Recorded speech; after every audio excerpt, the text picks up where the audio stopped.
सृजन का पद्यवाक्य के फर्स्ट चैप्टर का थर्ड पार्ट, राजियारा सोरठा। कृपाराम खेड़िया ये कवि हैं और ये राजिया इनका सेवक है। तो कृपाराम ने अपने सेवक के लिए लिखी है, ये दोहे लिखे हैं। इसकी भाषा डिंगल पिंगल अर्थात राजस्थानी है। गुण प्रसाद है, छंद सोरठा है, शैली शिक्षण परक है और शब्द शक्ति अभिधा शब्द शक्ति है। जो अलंकार में शब्द का सांकेतिक अर्थ बताने वाली शब्द शक्ति अभिधा शब्द शक्ति होती है।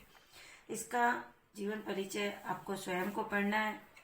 और डिंगल यानी वीर, पिंगल यानी मधु। डिंगल पिंगल भाषा है ना, तो डिंगल यानी वीर और पिंगल यानी मधु। और जहाँ पर ये अंडरलाइन करी हुई है इनको विशेष आपको देखना है। प्रस्तुत पाठ में नीति व आदर्श लोक मर्यादा की सीख देने वाले सोरठों का समावेश किया गया। इसमें जो भी सोरठे लिए गए हैं वह लोक मर्यादा और आदर्श की सीख देने वाले। कोयल व काग की तुलना कर कवि मीठी वाणी की महत्ता बताता है।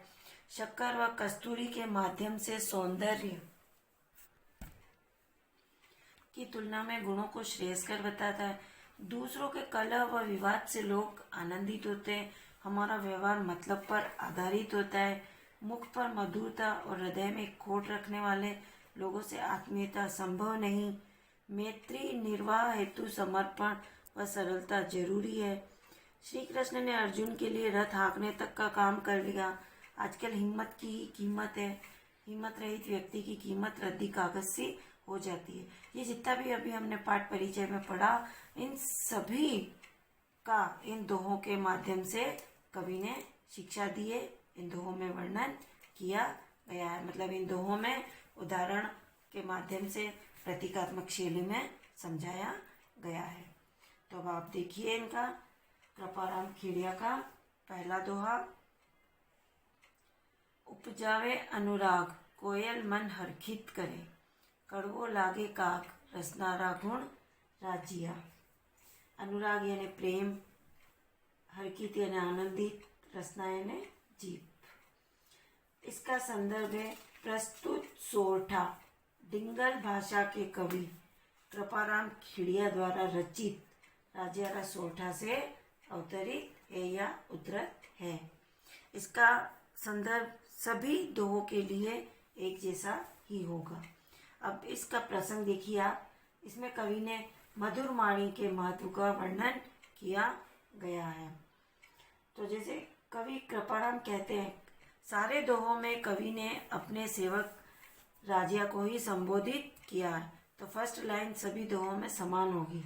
कवि कृपाराम अपने सेवक राजिया को संबोधित करते हुए कहते हैं कि हे राजिया, कोयल अपनी मधुर वाणी से सुनने वाले के हृदय में प्रेम उत्पन्न कर देती है, लेकिन जो कौवा होता है वह अपनी कड़वी आवाज़ यानी उसकी कर्कश आवाज़ लोगों को अरुचि लगती है। तो ये सब इस जीभ का प्रभाव है, इस वाणी का प्रभाव है। इसलिए हमें हमेशा मधुर वाणी बोलनी चाहिए। मधुर वाणी बोलना हमेशा अच्छा रहता है, उसका प्रभाव सदैव अच्छा रहता है। अब इसका सेकंड देखिए आप।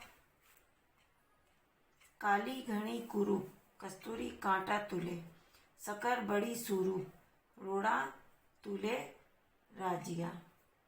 इसमें गुणों के महत्व का तुलनात्मक वर्णन किया गया है कि वस्तु का मूल्य व महत्व उसकी सुंदरता से नहीं बल्कि उसके गुणों से आंका जाता है। इसमें अनुप्रास अलंकार है और उपमा अलंकार का भी प्रयोग हुआ है।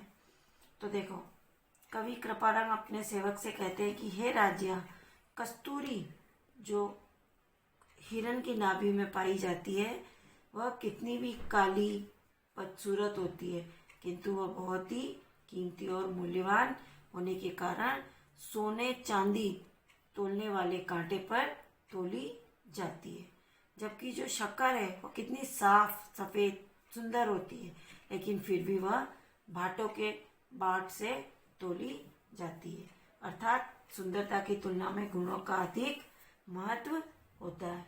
सौंदर्य की अपेक्षा गुणों की श्रेष्ठता बताई गई है।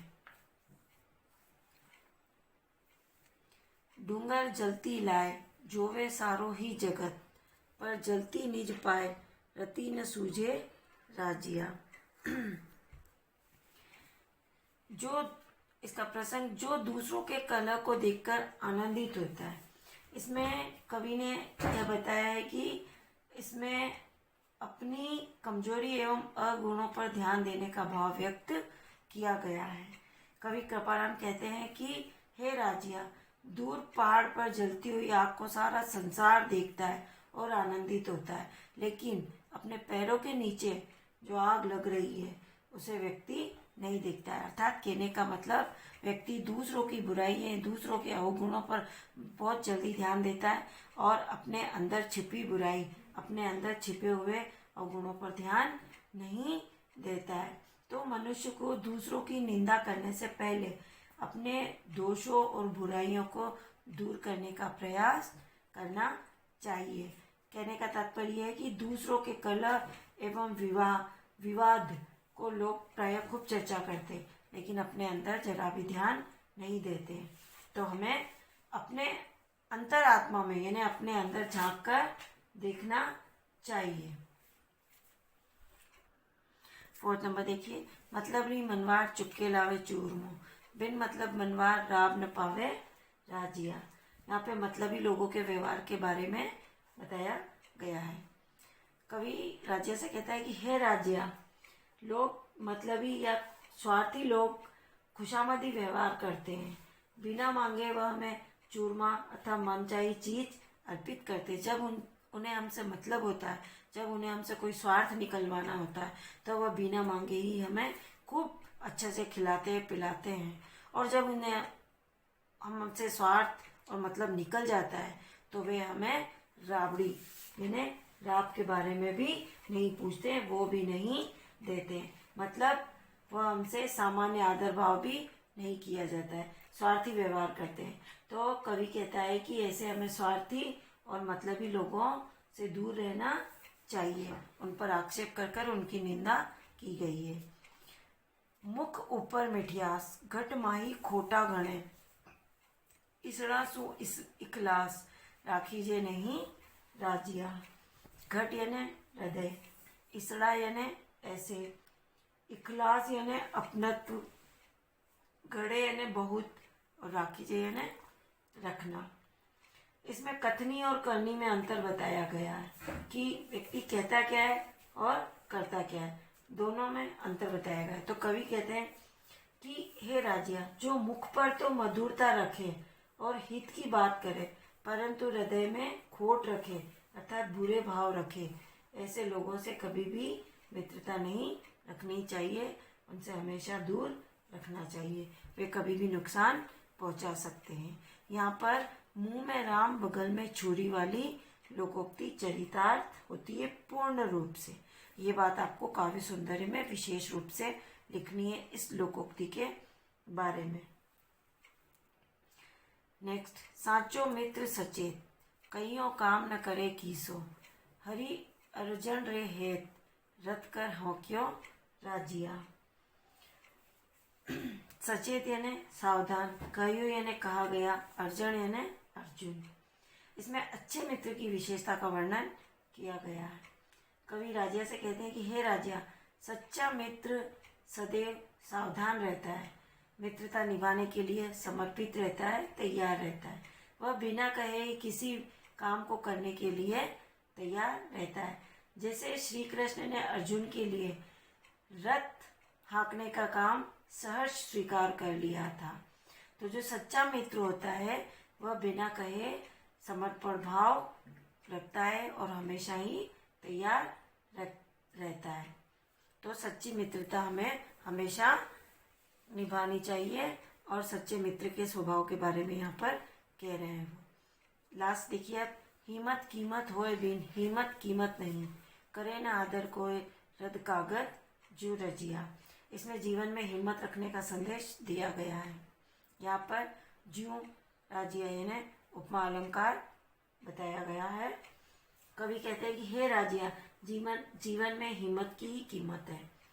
हिम्मत के बिना व्यक्ति की कोई कीमत नहीं है। अगर आपके पास हिम्मत नहीं है, साहस नहीं है, तो आपकी कोई वैल्यू नहीं है। आप रद्दी कागज के समान है। जो व्यक्ति साहसी होता है वो जीवन की समस्याओं का सामना कर सकता है और वही इस संसार में जी सकता है। जो मनुष्य हिम्मत नहीं रखता वह समस्याओं से डर जाता है। तो इसलिए व्यक्ति को सदैव हिम्मत से काम लेना चाहिए। अब इन तीनों पार्ट के जितने भी दोहे हैं, आपको सारे दोहों की व्याख्या अपनी कॉपी में संदर्भ, प्रसंग, व्याख्या और काव्य सौंदर्य सहित क्रमबद्ध तरीके से करना है। क्वेश्चन आंसर में ये अति लघुतरात्मक प्रश्न सारे बुक में करने हैं आपको, और लघुतरात्मक प्रश्न तो सारे आपके दोहों में निकल जाएंगे।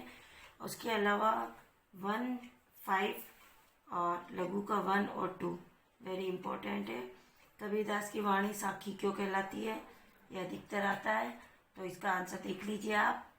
साखी संस्कृत के साक्षी तद्भव रूप है जिसमें किसी घटना या वस्तु को प्रत्यक्ष अनुभव किया गया हो। साखी नाम से रचित दोहों में कबीर के स्वयं अनुभव से प्राप्त विचारों, शिक्षा, संदेशों को व्यक्त किया गया है। कबीर ने आध्यात्मिक अनुभवों पर आधारित होने के कारण इसे साखी नाम दिया है। इसलिए कबीरदास की वाणी साखी कहलाती है। धन्यवाद। आपका ये चैप्टर यही समाप्त हुआ। नेक्स्ट क्लास में नेक्स्ट चैप्टर।